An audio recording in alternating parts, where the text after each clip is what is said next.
నమస్తే ఎందరో మహానుభావులు యూట్యూబ్ ఛానల్ స్వాగతం సుస్వాగతం. మనం ఈరోజు రంగారెడ్డి జిల్లా తలకొండపల్లి మండలం మాదాపల్లి గ్రామంలో జగన్నాథ స్వామి ఆరాధన ఉత్సవాలలో మరి వివిధ గ్రామాల నుంచి భజన భక్తులు రావడం జరిగింది.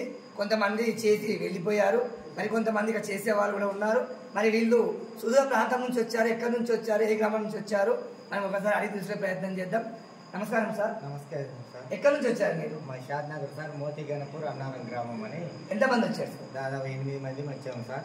ఈ జగన్నాథ స్వామి ఆశ్రమం నుంచి మీకు ఎన్ని రోజుల నుంచి పరిచయం ఉంది? దాదాపుగా 10-20 సంవత్సరాల నుంచి వస్తూ పోతుంటారు. జగన్నాథ స్వామి 20 సంవత్సరాల నుంచి కూడా వేమునాశ్రమానికి వస్తాం, ఇక్కడికి వస్తుంటాము. దాదాపుగా ఇక్కడ సంకీర్తన చేసి వెళుతుంటాము.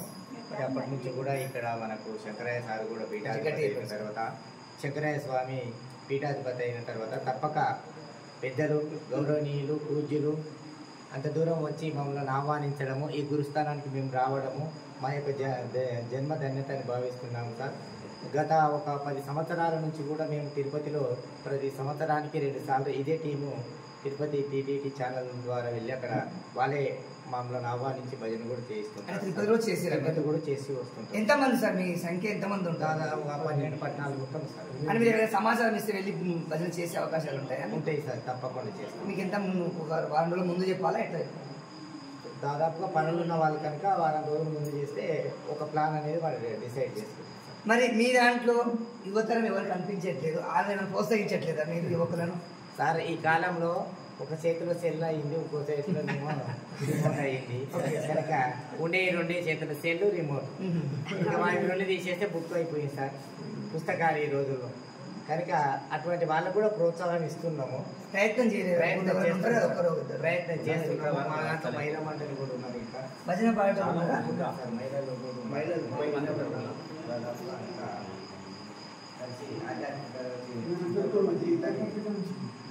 మరి ఇంకాసారి ఇప్పుడు ఆధ్యాత్మికత రోజు రోజు పెరుగుతుందా తగ్గుతుందా? మీకు ఎట్లా అనిపిస్తుంది వాతావరణం చూస్తుంటే? ఈ రోజుల్లో ఆధ్యాత్మికత అనేది ఎట్లా ఉంటుంది అంటే డాంబికంగా ఉంది సార్. ప్రదర్శనగా ఉంది కానీ మోటివేషన్ ప్రకారంగా జరుగుతుంది కానీ త్రికరణ శుద్ధిగా జరగట్లేదని అనిపిస్తుంది. బయటికి మాత్రం ఆడంబరం ఉంది, లోపల మాత్రం సభలో పని చేసుకోవాలి. ఆ రకంగా కనిపిస్తుంది. ఆచరణ లేదు. ఆచరణ లేదు. కాకపోతే పూర్వకాలానికి ఇప్పటికీ చూస్తే దేవాలయాలు, అర్చనలు, పూజలు విధానాలు బాగానే అయ్యాయి సార్. భజనలు కూడా బాగా అయినాయి. రూట్ ఆఫ్ చేంజ్, రూట్ అనేది చేంజ్ అయ్యింది. ఒకసారి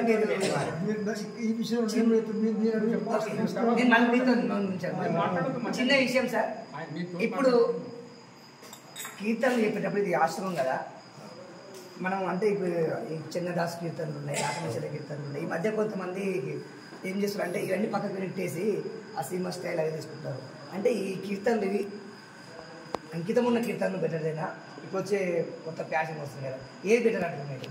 దాదాపుగా యోగులు, మహానుభావులు అనుభవించి వాళ్ళు మనస్ఫూర్తిగా సాధన చేసి ఆలాపన చేసి తరించినటువంటి సంకీర్తనలు పాడితేనే మనకు కాస్తో కూస్తో కొంత ధన్యత ఉంటుందని మా భావన సార్.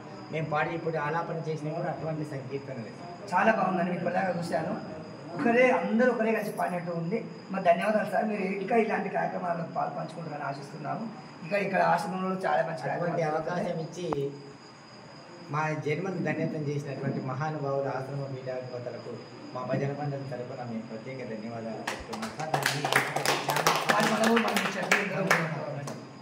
చూడండి, ఈరోజు మరి అన్నారం గ్రామం 10 గ్రామాల నుంచి వచ్చి కూడా ఇప్పటిదాకా కూడా వాళ్ళు భజన చేసినంటే చాలా గొప్ప విషయము.